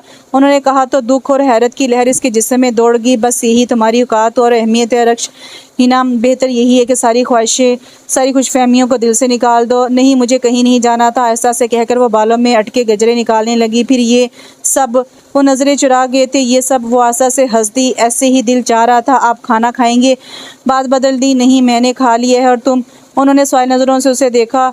वो कोई जवाब दिए बगैर चली गई। वॉशरूम में मुंह धोते हुए कितने बहुत से आंसू पानी के साथ बहते रहे। इसका दिल चाह रहा था कि चीख चीख कर रोए या फिर अपनी ज़िंदगी ख़त्म होने की दुआ करे। मायूसियों की इंतहा को पहुंच चुकी थी। नजीब के दिल में उसके लिए ज़रा भी जगह नहीं। इसकी ज़िंदगी में सिवाय कांटों के कुछ भी तो नहीं था। किसी भी लम्हे की खूबसूरती इसके दामन में नहीं थी। नजीब के अजनबी रवैये उसके लिए रूह फरसा थे, जबकि वो खुद पहले दिन से उसको अपना सब कुछ मानती और समझती रही थी। हर नया दिन उसके लिए नई उम्मीद लेकर तलू होता। और मायूसी के अंधेरे में डूब जाता था, लेकिन वो हिम्मत नहीं हारती थी। लेकिन आज तो इसके सारे हौसले, सारी हिम्मत जवाब दे गई थी। पता नहीं कितनी देर वो यूं ही आंसू बहाती रही। आंखें मुसलसल रोते रहने से सुर्ख हो गई थी। जब अंदर आई तो वो सो चुकी थी। इसने एक लम्हे रुक कर उनके चेहरे को देखा। उनके ऐसे खूबसूरत मगरूर चेहरे ने इसके अंदर कितने घाव डाल दिए थे। एक ठंडी सांस लेकर इसने तकिया उठाकर कारपेट पर रखा और लेटकर सोने की कोशिश करने लगी। अगले दिन जुम्मा था और सुबह ही लाहौर से फिजा अपी का फ़ोन आ गया। मैंने कल बहुत ट्राई किया लेकिन लाइन ही नहीं मिल रही थी। सोचा तुम्हें शादी की सालगिरह की मुबारकबाद दे दूं। हिना कहाँ है और तुमसे तो इतना भी नहीं हुआ कि उस बेचारी को लेकर ही आ जाते। हालांकि मैंने कितना इसरार किया था। मेरे ख्याल में तो तुम अब तक कहीं गए ही नहीं हो, है ना। आपी के कहे अल्फाज उनके समातों पर किसी बम की तरह गिरे। उसका रात का फूलों और खुशबू में बसा सरापा सामने आ गया। यकदम ही बहुत से पछतावों ने उन्हें घेर लिया। क्या बात है, तुम जवाब क्यों नहीं दे रहे। दूसरी तरफ से आती उनकी आवाज़ ने इन्हें चौंका दिया। नहीं आपी, टाइम ही नहीं मिल रहा। अब बनाएंगे कोई प्रोग्राम। हाँ, और हिना कैसी है। वो भी ठीक है। उसके जिक्र पर वो फिर गड़बड़ा गए। तुम लोगों का कब तक कैसे रहने का प्रोग्राम है। मैं तो किसी अच्छी खबर की मुंतज़िर रही। उन्होंने कहा तो अब के वो बेहद घबरा गए। ऐसी भी क्या जल्दी है आपी। अरे वाह, जल्दी की क्या बात है। अच्छा हिना को बुलाओ प्लीज़। आपी आप रक्ष को कुछ मत कहिएगा, कुछ अच्छा नहीं लगता। वो इससे जिक्र से दानास्ता बचना चाह रहे थे। क्यों नहीं, क्यों, उससे भी पूछूंगी। वो बस जिद थी। उफ, वो झिंझला के उन्होंने उसे आवाज़ देकर फ़ोन से थमा दी और इसकी तरफ गौर से देने लगे। नहीं आपी, बस किसी को भी नहीं बुलाया था, नहीं कोई सेलिब्रेशन, नहीं। वो एकतरफा गुफ्तगू सुन रहे थे। फिर अचानक उन्होंने महसूस किया कि उसका चेहरा एक लम्हे को सुर्ख पड़ा था। जी आपी, मुझे नहीं मालूम जी। उसके चेहरे पर पता नहीं क्या था कि उसे देखते रह गए।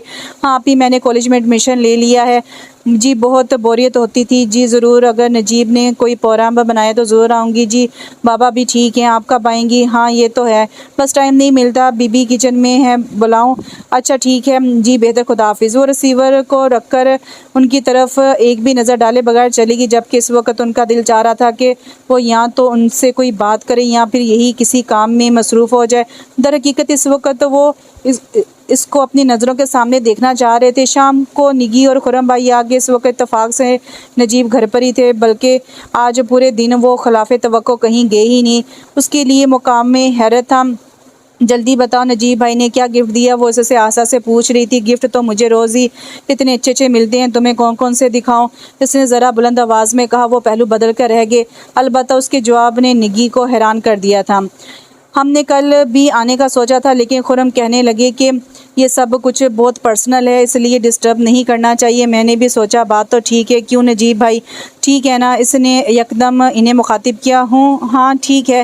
वो शायद कुछ गड़बड़ा गए थे। बीबी की आमद पर दूसरी बातें शुरू हो गई थी। उसके एग्ज़ाम्स नज़दीक थे। इस रोज़ वो लॉन्च में स्टडी कर रही थी कि फ़ोन की बेल ने चौंका दिया। दूसरी तरफ रमला थी। नागवारी की एक लहर उसके जिस्म में दौड़ गई। तुम रक्षे हिना बोल रही हो ना।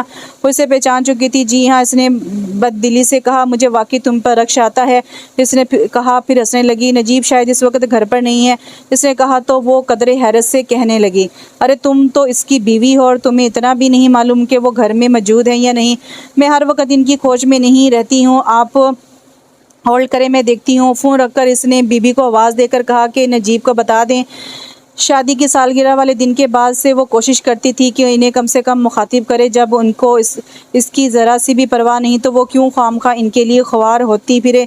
थोड़ी देर बाद वो अंदर थे। किसका फ़ोन है, उन्होंने उसे से मुखातिब किया। वो कोई जवाब दिए बगैर किताब पर नज़र जमाए बैठी रही। एक लम्हे इसकी तरफ देखकर उन्होंने रिसीवर उठा लिया। ओह अच्छा, तो आप हैं। उसने महसूस किया कि उनकी आवाज़ की संजीदगी एकदम रुखसत हो गई थी। हाँ बस इस वक्त घर पर ही था। हाँ स्टडी में। क्यों, अच्छा नहीं, आज कुछ मूड नहीं हो रहा था। अरे कहाँ भाई, अच्छा ठीक है, तुम नाराज़ क्यों होती हो, मैं आ जाता हूँ। ओहो, वो हंसने लगे थे। नहीं बस ज़्यादा देर नहीं, हाँ तकरीबन 30 मिनट तो लगेंगे। अच्छा ओके। वो बाहर गए तो इसका दिल यकदम उचाट हो गया। नोटबुक पर आड़ी तिरछी लाइनें खींचती रही और ये महसूस भी नहीं किया कि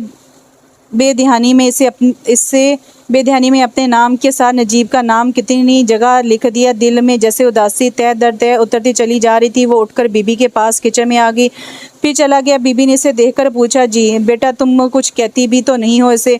बीबी, कुछ कहने का हक मेरे पास है ही कहाँ, और क्यों कहूँ, इन्हें खुद ही कोई एहसास नहीं है। लेकिन ऐसे कब तक चलेगा, शादी को तुम्हारे दूसरा साल है, ज़िंदगी ऐसे तो नहीं गुजरती है।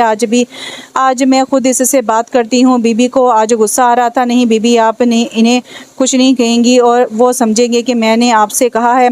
तो फिर बेटा तुम ही बताओ, वो तो कुछ समझता ही नहीं है। बीबी आप ही तो कहती हैं कि खिदमत और मोहब्बत बहुत बड़ा हथियार है। आप खुद ही इसकी नफ़ी कर रही हैं। ये ठीक है बीबी के मैं थक चुकी हूँ, लेकिन सिर्फ बाबा की खातिर, उनके उस मान की खातिर जो उन्हें मुझ पर है, मैं पीछे नहीं हटूंगी। बाबा को मायूस नहीं कर सकती। उसका गला रंधते लगा था। बीबी ये रमला से कब से दोस्ती है नजीब की? अरे बेटा दोस्ती तो बहुत पुरानी है, और इसकी तो शादी भी हो गई थी, लेकिन मियाँ से नहीं बनी तो तलाक ले ली, और अब भी नजीब के पीछे पड़ गई है। नजीब को ही अकल नहीं है जो इतनी मोहनी सी बीवी को छोड़कर इस आवारा के पीछे ख्वार है। क्या पता बीबी वो रमला को बहुत पसंद करते हैं, इससे ही शादी करना चाहते हो। नहीं बेटा शादी वो इससे कभी नहीं करता और ना करेगा। तुम बेफिक्र हो, ऐसी औरतें घर बसाने के लिए नहीं होती हैं, और तुम क्या जानो दिल में तुम्हारी जितनी कदर होगी वो इसकी कभी नहीं हो सकती। हाँ बीबी इसक अपनी कदर तो मुझे खूब मालूम है, इसने दुख से सोचा था। बाबा की तबीयत ख़राब थी। खाला ने फ़ोन किया तो इसे मालूम हुआ। बीबी को बताकर वो कॉलेज से सीधी अपने घर चली गई थी। बाबा उसको काफ़ी अरसे बाद देखकर बहुत खुश हुए। बाबा आपने मुझे बताया क्यों नहीं? वो उनसे खासी नाराज़ थी। नहीं बेटा मैं इतना बीमार नहीं हूँ कि तुम्हें तंग करता, और फिर तुम्हारी अपनी बहुत सी जिम्मेदारियाँ हैं। वाह बाबा ये क्या बात हुई, आपकी बेटी हूँ लेकिन आप तो मुझे अब बिल्कुल गैर समझते हैं। नहीं बेटा ये बात नहीं, तुम्हें बार बार यूँ परेशान नहीं करता कि तुम अपनी घर में दिल लगाओ। तुम खुश तो हो ना ही ना? मेरा फैसला गलत तो नहीं था ना? बाबा कितनी पुरुमीद नज़रों से उसे देख रहे थे। इसने आंखों में आई नमी को बामुश्किल पीछे धकेला। आपके फैसले ने तो मेरे दिल का खून कर दिया है। नहीं बाबा मैं तो बहुत खुश, बहुत मुतमिन हूँ। आपका फैसला कैसे गलत हो सकता है? इसने उनका हाथ थामा था। नजीब तो ठीक है ना, तुम्हारे साथ ज़रा सख्त मिजाज है, लेकिन मुझे यकीन है दिल का बुरा नहीं होगा। नहीं बाबा वो तो सख्त मिजाज भी नहीं है, बस लगते हैं आप कोई फ़िक्र नहीं करें। बाबा मैं बहुत खुश हूँ। इसने महसूस किया उसके इस तरह कह देने से उनके चेहरे पर किस कदर इत्मीनान उतर आया था। शाम को खिलाफ तवक्को इन्हें देखकर वो हैरान रह गई। बाबा के सामने उनके रवैये को देखकर कोई महसूस भी नहीं कर सकता था कि घर में वो इससे किस किस्म का सलूक रवा रखते हैं। बाबा अगर आपकी इजाज़त हो तो मैं रक्ष को साथ ले जाऊँ। कितने मुअद्दब हो रहे थे, काश वो हमेशा ऐसे ही नज़र आते जैसे इस वक्त नज़र आ रहे थे। कितनी हसरत से उसने सोचा। हाँ बेटा ज़रूर ले जाओ, मैं तो अब ठीक हूँ। नहीं बाबा मैं आपके पास रहूँगी जब तक मुझे खुद ये इत्मीनान नहीं हो जाएगा कि आप बिल्कुल ठीक नहीं हैं। आप बिल्कुल ठीक हैं इसने कहा तो एक लम्हे को इनके चेहरे पर गुस्से के साथ नमोदार हुए, लेकिन इसने भी सोच लिया था कि वो इनके किसी भी मतवक्कल सलूक की परवाह नहीं करेगी। नहीं हिना मैंने कहा ना कि मैं अब ठीक हूँ। फिर निगी भी आ जाती है। तुम जाओ बेटा, मेरी बात मानोगी तो मुझे ज़्यादा खुशी होगी। वो शायद नजीब की आदत से वाकिफ़ थे, वो जज्बर होकर रह गई। ठीक है बाबा जैसे आपकी मर्ज़ी। वो जाने के लिए खड़ी होगी और वो तो जैसे सी बात के मुंतज़िर थे। रास्ते में इसने महसूस किया वो गाड़ी दूसरे रास्ते पर डाल चुके थे। आप अगर कहीं और जा रहे हैं तो पहले प्लीज़ मुझे घर ड्रॉप कर दें। ख़राब मूड से इसने कहा घर ही चलेंगे, पहले तुम्हें थोड़ी शॉपिंग करवा दूँ। तुम खुद तो कभी कुछ कहती नहीं हो, और शायद ये मेरी नाअहली थी कि मुझे भी कभी ये एहसास नहीं हुआ कि तुम्हारी हर ज़रूरत पूरी करना अब बहरहाल मेरी जिम्मेदारी है। गोया एहसान है। सिगरेट साहब मामूल होंठों के दरमियान दबा था और नज़रें सामने सड़क पर थी। वो बुरी तरह तप गई। बहुत शुक्रिया, मेरा ख्याल है कि मुझे किसी चीज़ की ज़रूरत नहीं है, आप तकलीफ़ नहीं करें। नहीं मुझे कोई तकलीफ़ नहीं होगी। बददस्तूर इसी तरह जवाब मिला था। कालून और सिगरेट की महक उसके अंदर उतरने लगी। आप ये सिगरेट मुंह से निकाल कर बात नहीं कर सकते? कब की सोचती बात ज़बान पर आ गई थी। क्यों तुम्हें कोई इतराज़ है? उन्होंने चेहरा मोड़कर इस पर एक गहरी नज़र डाली। मैं भला कौन होती हूँ इतराज़ करने वाली? वैसे भी जितनी स्मोकिंग आप करते हैं सेहत के लिए ये कोई अच्छी चीज़ नहीं है। बहुत सी ख़तरनाक किस्म की बीमारियाँ हो जाती हैं। अच्छा मसलन कौन कौन सी? उनके चेहरे पर अचानक नमूदार होने वाली मुस्कुराहट वो नहीं देख सकती थी। कौन सी बताऊं जो ये डर जाएं? एक लम्हे को सोचकर उसने यकदम कहा कैंसर। अपनी दानस्त में इसने इन्हें डराया था, लेकिन जो कुछ उन्होंने जवाब में कहा उसने इसके अपने होश उड़ा दिए। इसकी तो शुरुआत भी हो चुकी, ये उनका जवाब था क्या? इसकी चीख सी निकली थी। आस्ता बोलो, उन्होंने तेज़ी से कहा। वो हरासा सी इन्हें देख रही थी। आपने अभी क्या कहा था? तेज़ी से धड़कते दिल के साथ इसने बामुश्किल कहा।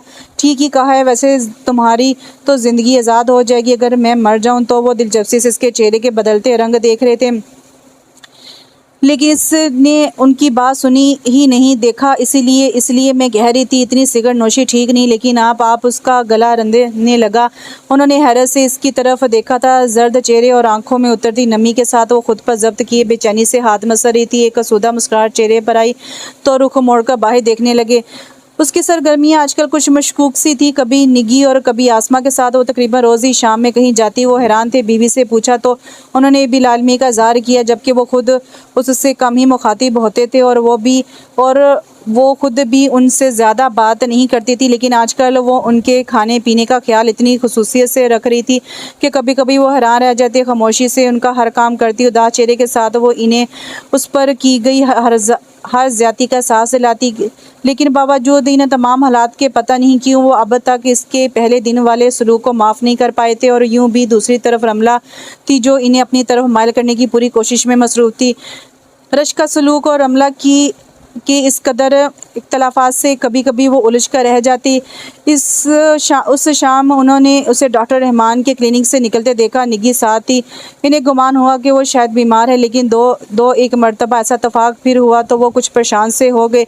बीबी रश की तबीयत तो ठीक है ना? हाँ, क्यों, इससे क्या हुआ है? उन्होंने हैरत से इन्हें देखा। नहीं, कुछ नहीं, यूं ही पूछ लिया था। वो बीबी को कुछ बताना नहीं चाह रहे थे। डॉक्टर रहमान पापा के दोस्तों में से थे। अगले दिन वो उनके क्लिनिक पहुंच गए और उनके मालूम करने पर जो कुछ इन्हें बताया गया वो उनके होश उड़ा देने को काफ़ी था। ओ गॉड, उसकी हमाकत पर इन्हें गुस्सा आ गया। रात वो कमरे में आई तो गोल्ड लीफ की महक रची थी। मेरे खुदा, मैं इन्हें क्यों कर रोक सकती हूँ?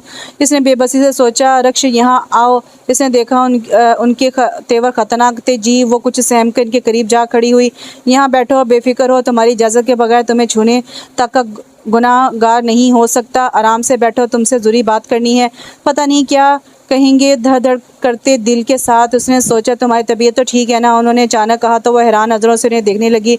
मुझे क्या हुआ है? मैं तो बिल्कुल ठीक हूँ। हाँ, लगता तो मुझे भी यही है, लेकिन मैंने अक्सर तुम्हें डॉक्टर रहमान के क्लिनिक से निकलते देखा है। क्या बात है? कोई प्रॉब्लम है? उन्होंने कहा तो उसका रंग फ़क हो गया। नहीं नहीं, तो फिर तुम वहाँ किस लिए जाती रही? इनका लहजा सख्त हुआ तो इसकी आंखों में नमी उतर आई। वो आप इस रोज़ कह रहे थे ना कि हाँ, बोलो, क्या क्या कहा था मैंने? वो इसकी तरफ झुके। आपने ही तो कहा था कि वो रो पड़ी। उफ, इसमें रोने वाली कौन सी बात है? उनके कहने पर भीगी आंखों से इन्हें देखा।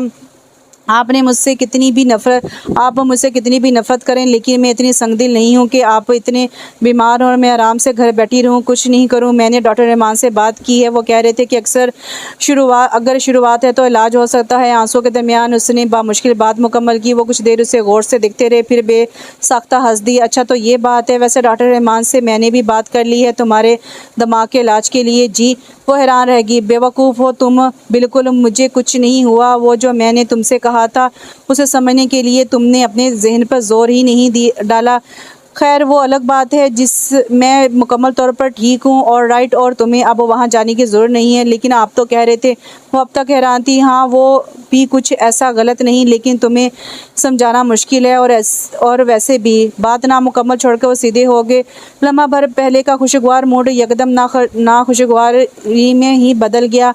पल में रंग बदलते से शख्स को इसने हैरत से देखा। अच्छा, तो तुम ये सब हमदर्दी में कर रही थी, इसलिए कि तुम मेरी तरह संगदिल नहीं हो? महज हमदर्दी में तरदीद किया जा रहा था। अच्छा, ये तो बताओ, मेरे अलावा तुम्हारी शादी किसी और से होती तो तुम खुश रहती? मैंने सुना था और भी प्रपोजल थे तुम्हारे लिए। दूसरा सिगरेट सुलगा कर उन्होंने कहा।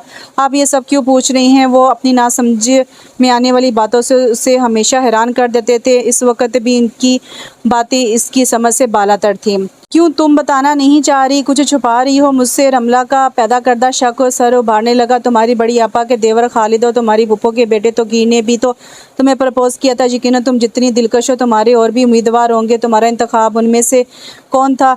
उनकी खोजती नज़रें इसके वजूद के आर पार हो रही थी। मेरा इंतखाब? एक गहरी सांस इसने ली थी। मेरा इंतखाब तो वही था और है जिसे बाबा ने मुंतखब किया, और बाबा ने यकीनन सही फ़ैसला किया होगा। इसके जवाब ने इन्हें ज़िज कर दिया। खासी ज़हीन हो। किस तरह अपना दिफा किया है तुमने? तो आप क्या चाहते हैं कि मैं यूं ही किसी का नाम ले लूं? खुदा गवाह है, मैंने आज तक किसी के लिए इस तरह नहीं सोचा। बल्कि मैं तो शादी से एक हफ़्ते पहले तक ये नहीं जानती थी कि मेरा मुस्तकबिल आपसे वाबस्ता हो रहा है। बाबा को मुझ पर बड़ा मान है और मैं किसी भी सूरत इन्हें मायूस नहीं कर सकती थी। उनकी बातों ने उसे परेशान कर दिया था। इसका मतलब ये हुआ कि अगर बाबा की बात नहीं होती तो तुम्हारा रवैया कुछ और होता। यकीनन तुम्हारी पहली रात वाला सलूक इसकी गवाही है, लेकिन बाद में शायद तुम्हें अपने बाबा का ख्याल आ गया, इसलिए मजबूर होकर मेरे साथ रहने पर लेकिन मैं अपनी तौहीन को अब तक नहीं भूला हूँ। गैज़ गुस्से से ढालता लहजा इसे लर्जा गया। आप आखिर क्या चाहते हैं? डरते डरते इसने पूछा। हाँ, मैं क्या चाहता हूँ ये समझने की तो तुमने कभी कोशिश ही नहीं की। बहरहाल तुम मेरे सामने कम ही आया करो, तुम्हें देखता हूँ तो अपनी तौहीन याद आ जाती है। उन्होंने सिगरेट को एस्ट्रे में इस तरह मसला जैसे सिगरेट नहीं इसका वजूद हो। लाइट ऑफ कर दो और मुझे सोने दो। कवर बदल कर उन्होंने कहा। लाइट ऑफ करके वो लाउंज में आ गई। पल पल रूप बदलते इस शख्स के साथ ज़िंदगी गुजारना कितना कठिन होता जा रहा था। बीबी कहती थी कि फितरत का अमल है, तबीयत और फितरत का अमल है। जिस तरह रात के बाद दिन होता है, ख़ज़ा के बाद बहार आती है, इस तरह इसकी ज़िंदगी में भी कोई आने वाली कल ऐसी होगी जिसका सूरज अपनी पनाह में बहारों की सुबह लेकर तलू होगा। लेकिन ऐसा कब होगा? जाने वो कौन सी ख़ज़ा होगी जिसके बाद बहार इसका मुकद्दर होगी। दिन तेज़ी से गुजर रहे थे। नजीब की तरफ से मायूस होकर इसने उम्मीद का हाथ दरवाज़ा बंद कर दिया था। फाइनल एग्ज़ाम के बाद बिल्कुल फ़रागत थी। सारा दिन वो घर के कामों में और किचन में खुद को मसरूफ़ रहती थी। अपने कमरे में जाना एक अरसा हुआ इसे बिल्कुल छोड़ दिया था। क्या ज़रूरत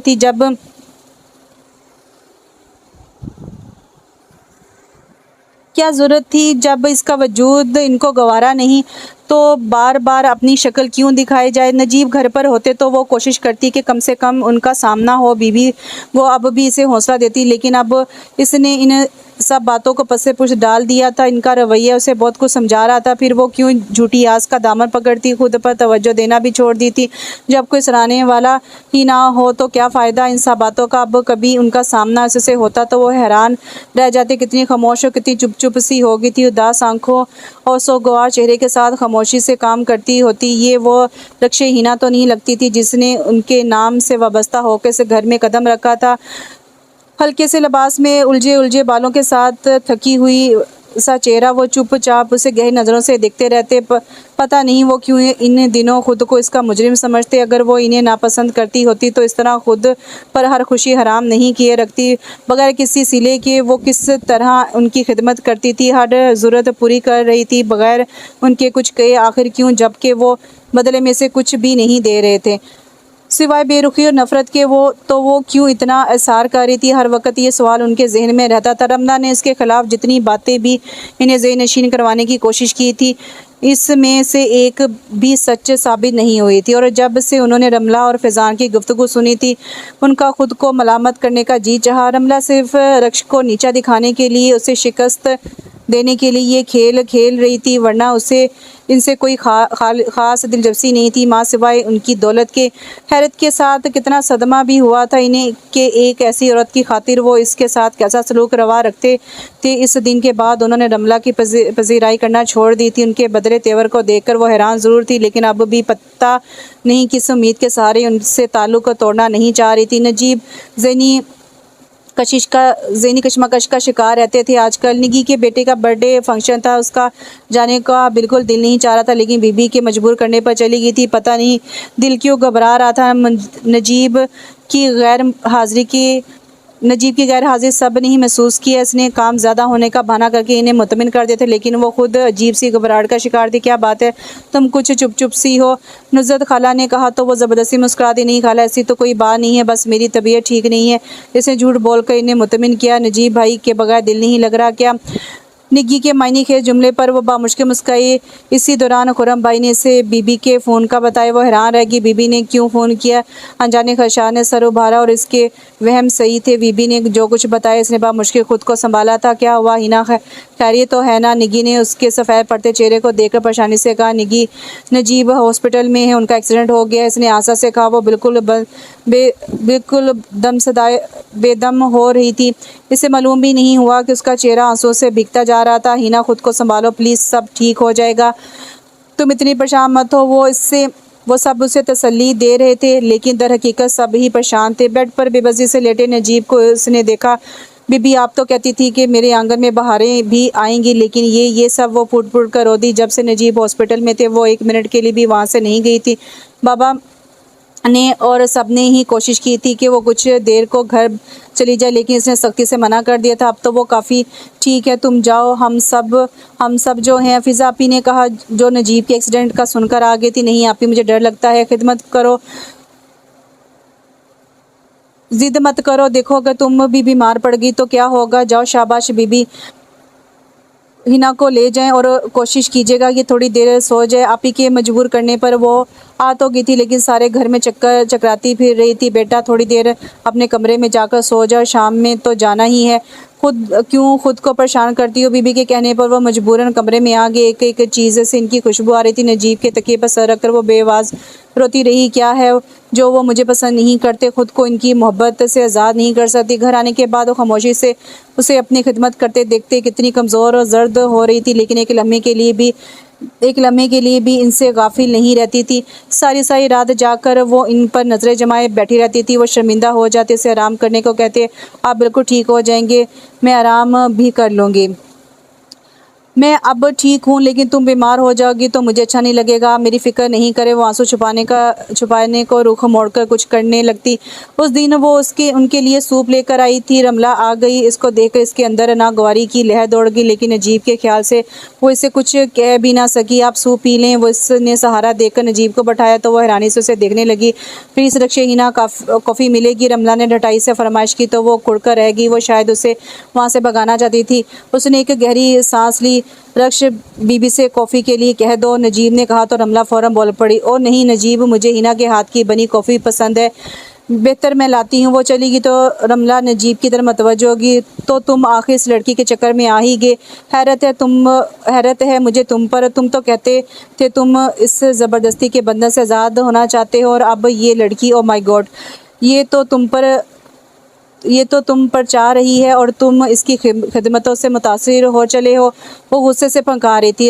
रमला, विल यू शट अप, वो कोई लड़की नहीं, मेरी बीवी है, और जिस तरह तुम इसका जिक्र कर रही हो वो मेरे लिए नाकाबिले बर्दाश्त है, और मैंने तुमसे कभी ये सब नहीं कहा था जो तुम कह रही हो। तुम ये सब महज रक्ष को नीचा दिखाने के लिए, उसे शिकस्त देने के लिए करना चाह रही थी। तुम्हारी असलियत से तो मैं खूब वाकिफ़ हूँ। तुम मुझ पर क्या वाज़ा करना चाहती हो वो मैं खूब जानता हूँ। क्या मैं नहीं जानता तुम ये सब खेल किस लिए खेल रही थी? और प्लीज़ अब अब यहाँ मत आना, मैं तुमसे कोई ताल्लुक़ नहीं रखना चाहता। उनके लहजे में इतनी नफ़रत हकारत थी कि वह हैरत से इन्हें देखकर रह गई। इसी दौरान वो कॉफ़ी लेकर आ गई, लेकिन अंदर का मंजर उसकी समझ से बाहर था। गुस्से से खोलती रमला का बस नहीं चाह रहा था कि वो क्या करे। उसकी तरफ उसने तहकीर नज़रों से देखा था, तो बिलाखिर तुमने मुझे शिकस्त दे ही दी। जी आप क्या कह रही हैं? वो कुछ नहीं समझी थी। माई फुट, वो इतनी तेज़ी से उठकर चली गई कि वो उसे रोक भी नहीं सकी। क्या हुआ? मैंने तो कुछ भी नहीं कहा, ये इस कदर नाराज़ क्यों हो रही हैं? इसने डरते डरते नजीब की तरफ देखा, लेकिन खिलाफ़ तवक्को इनके चेहरे पर हल्की सी मुस्कुराहट थी। कुछ नहीं, तुम इसको नहीं समझ सकती, यहाँ आओ, मेरे पास आओ। जी वो बैठी तो उन्होंने इसका हाथ आस्ता से थाम लिया। एक लम्हे को इसने चूम कर उनकी तरफ देखा, लेकिन इनके चेहरे पर इतनी नरमी और मोहब्बत थी कि इस तब्दीली पर हैरान भी ना हो सकी। मेरी समझ में नहीं आ रहा कि बात कहाँ से शुरू करूं। उन्होंने कहा, जो भी बात है आप बाद में कर लीजिएगा, अभी आप थक जाएंगे, डॉक्टर ने आपको मना किया है ना। वो अब भी उनकी दिली कैफियत से बेखबर थी। नहीं रक्षे हिना, अब मुझे मत रोको, मुझे कहने दो, मैं अब थक गया हूँ। आज मैं जितने एतराफ़ात करना चाहता हूँ करने दो, तुम सिर्फ सुनो। वो सब कुछ जिसे कहने को मैं एक अरसे से बेचैन था, लेकिन कह नहीं पाता था। इसके हाथ पर उनकी गिरफ्त मजबूत हुई चली थी। इसने धड़कनों में वाज़ा अरताश महसूस किया था। सच पूछो तो मैंने आप ही को इस वक्त शादी के लिए बिल्कुल मना कर दिया था। इसकी वजह रमला नहीं थी, बस पता नहीं क्यों मैं शादी ऐसी जिम्मेदारियों से अब भी बचना चाहता था। फिर आप ही ने मुझे तुम्हारे बारे में बताया, और साथ ये भी कि ये फ़ैसला मेरे पापा और तुम्हारे बाबा का था। मैं कुछ नहीं कह सका था, मैंने तुम्हें बिल्कुल नहीं देखा था, लेकिन तुम्हारा नाम मुझे इतना अछूता और खूबसूरत लगा था कि मैं बावजूद चाहने के आप ही को मना नहीं कर सका। यूँ तुम मेरी ज़िंदगी में शामिल होगी। पहली मर्तबा जब मैं तुम्हारे यहाँ आया था तब मैंने तुम्हारी एक झलक देखी थी, लेकिन क्योंकि मैं दिल से राज़ी नहीं था इसलिए मैंने तुम्हें ठीक से देखने की कोशिश भी नहीं की थी। फिर इसके बाद शादी के दिन तक मैंने कितनी मर्तबा ये सुना कि तुम मुझसे बहुत छोटी हो। मुझे पता नहीं क्यों ये सब अच्छा नहीं लगा, हालांकि ये ऐसी कोई मौब बात नहीं थी, लेकिन मैं पापा के इस फैसले पर अंदर ही अंदर नाराज़ हो गया था। ये एहसास भी हो चला था कि शायद अनजाने में तुम पर जुल्म हो गया है। बहरहाल इस रात जब मैं बेडरूम में आया तो तुम नींद से बेहाल थी। मुझे तुम पर तरस भी आया। तुम यकीनन इतनी बड़ी जिम्मेदारियों की अहल नहीं थी, क्योंकि ये तुम्हारे बाबा का फैसला था और यकीनन तुम इससे आगाह थी और इसमें तुम्हारी रज़ा भी शामिल थी। इसलिए ये सब सोचकर मैंने तुम्हारी तरफ पेशकदमी की, लेकिन तुम्हारे रवैये ने मुझे एहसास दिलाया कि ना सिर्फ ये कि तुम मेरा साथ ज़हनी तौर पर कबूल करने को तैयार नहीं, बल्कि शायद तुम मुझे पसंद भी नहीं करती। जबकि मैं तुम्हारा वो रूप देखकर जैसे पागल हो गया था।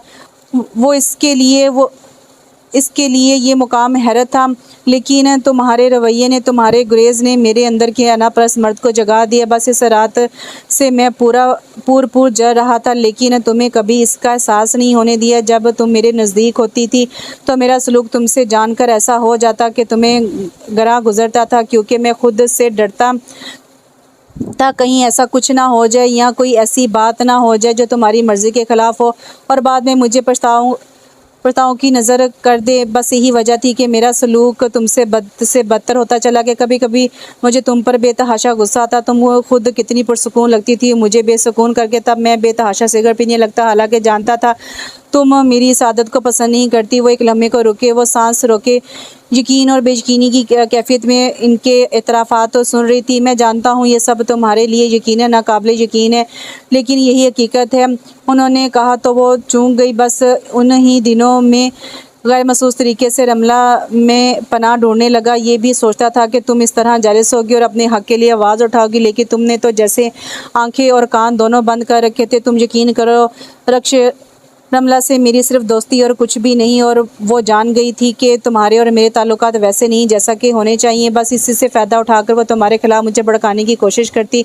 उसका ख्याल था कि तुम किसी और को चाहती रही होगी, इसलिए खुश नहीं हो। कभी कभी मैं भी इसके ज़हन से सोचने लगता। मेरा दिल इस वक्त चाहता कि मैं तुम्हें ख़त्म कर दूं। जब तुम मेरी नहीं हो सकती तो किसी और के लिए भी तुम क्यों सोचो। लेकिन तुम्हारा खामोश सलूक देखकर, वो बीबी की बातें सुनकर मुझे अपने ख्यालात की नफ़ी करनी पड़ती। फिर पता नहीं क्या हुआ कि मैं रमला से उसकी बातों से उकताने लगा। ज़ाहिर है वो मेरी मंजिल नहीं थी, मंजिल तो मेरे बहुत करीब थी, लेकिन उस तक पहुंचने के लिए मैंने खुद ही अपने ऊपर कड़े पहरे लगा रखे थे। तुमसे दूर रहना ये मेरा अपना ही फ़ैसला तो था। फिर इस फ़ैसले में दरार पड़ने लगी। मेरा दिल हरदम तुम्हें देखे रहने की ख्वाहिश करने लगा, तुम्हारी कुर्बत के लिए बेचैन रहने लगा। कभी मैं सोचता कि तुमसे कह दूं कि बस अब बहुत हो गया, मुझे और मत सताओ, मेरे ज़ब्त का और इम्तिहान मत लो। लेकिन अब कि तुम्हारी तरफ इतनी सर्द महरी, इतनी लाताल्की थी कि मैं बावजूद ना चाहने के तुम्हारी सर्द महरी और खामोशी से डरने लगा। मुझे लगता कि कहीं ऐसा ना हो कि मैं तुमसे कुछ कहूँ तो तुम अपनी तक महसूस करो और सारे ही ताल्लुक तोड़ दो, ख़त्म कर दो। बस यही चीज़ मुझे अंदर ही अंदर ख़त्म करने लगी। तुमसे दूरी का खुद साख्ता तस्वर मुझे अंदर से तोड़ने लगा। सिर्फ तुम्हें देखते रहने के लिए मैं जल्दी घर आने लगा, और इस दिन भी ऐसा ही हुआ था। ज़हन में इतनी बहुत सी गिरें पड़ी हुई थी, तो एक्सीडेंट तो होना ही था। मुझे तो अपना बच जाना भी मौज़ा ही लगता है। शायद तुम्हारी दुआओं का असर हो, या शायद खुदा को मुझ पर रहम आ गया हो, तो मुझसे जो भी सलूक करो, लेकिन रक्षे मुझे प्लीज़, खुदा के लिए मुझे ठुकराना नहीं, मुझे छोड़ मत देना। बेशक मैं बहुत बुरा हूँ, लेकिन तुम मुझे मेरी इन तमाम खामियों समेत कबूल कर लो। बोलो, तुम मुझे माफ़ कर दोगी, मुझे अपना लोगी, मुझे मायूस तो नहीं करोगी ना। उन्होंने उम्मीद बड़ी नज़रों के से और कैफियत लिए उसे देख रहे थे, और वो खुद अपने आप में कब थी।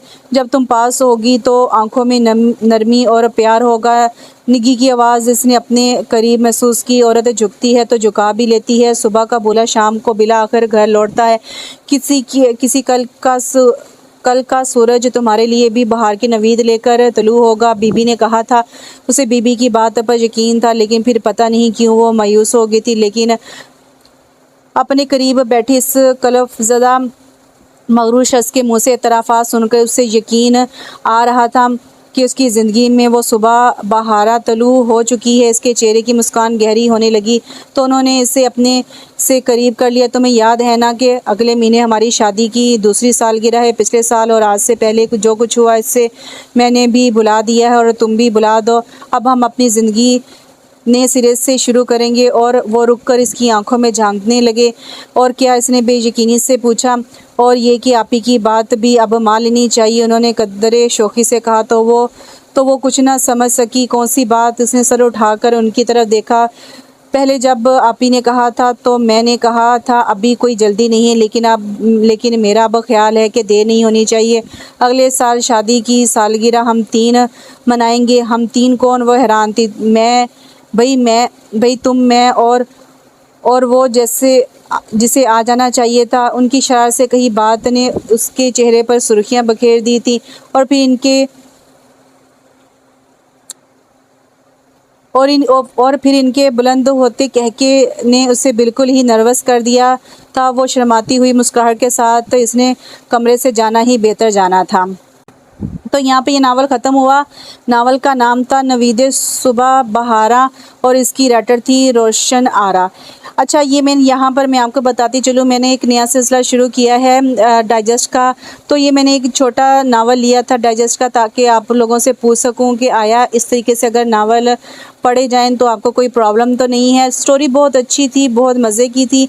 तो स्टोरी के लिहाज से तो बहुत अच्छा था, लेकिन इसमें जो लिखा होता है उस लिहाज से आपको पढ़ने में कोई दुश्वारी तो नहीं होती। मुझे कमेंट्स में लाज़मी बताइएगा ताकि मैं मज़ीद भी ऐसे अच्छे से नावल आपकी खिदमत में लेकर आ सकूँ। अल्लाह हाफ़िज़।